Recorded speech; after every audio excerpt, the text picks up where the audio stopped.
Today we'll be working on a 2006 Saturn Vue with the 4-cylinder.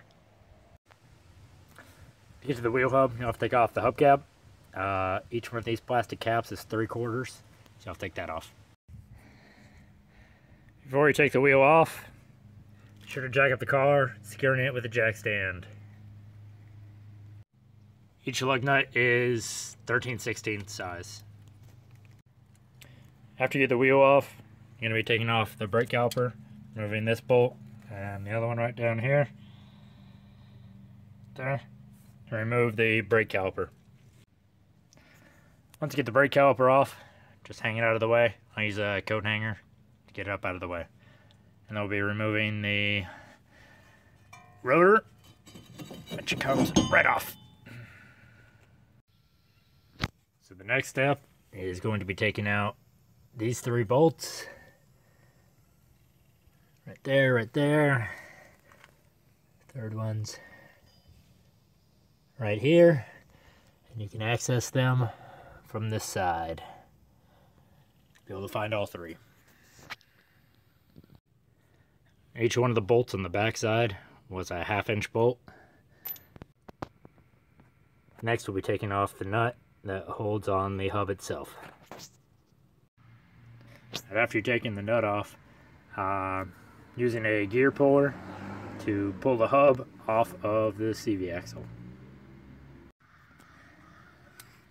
As I turn the ratchet, you can see that it's slowly pulling off.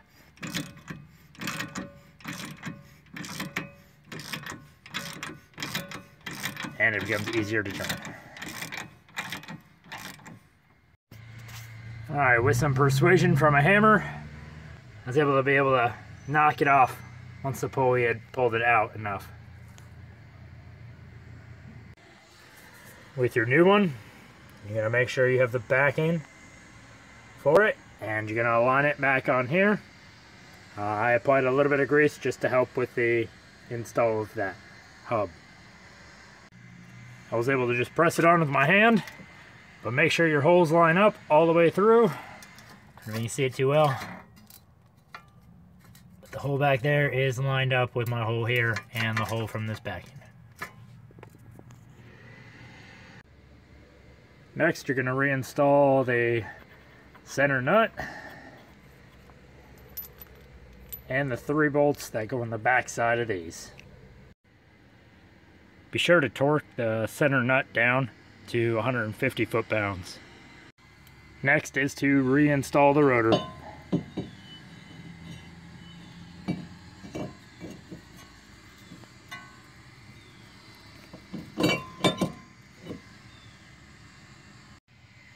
I always like to put one lug nut on to hold the rotor in place as I reinstall the caliper. The 2 bolts on the back again, top and bottom. Once the caliper's back on, you're ready to put the wheel back on. Once your wheel's back on, reinstall your hubcap and you're done. And don't forget to take your car off of your jack stand.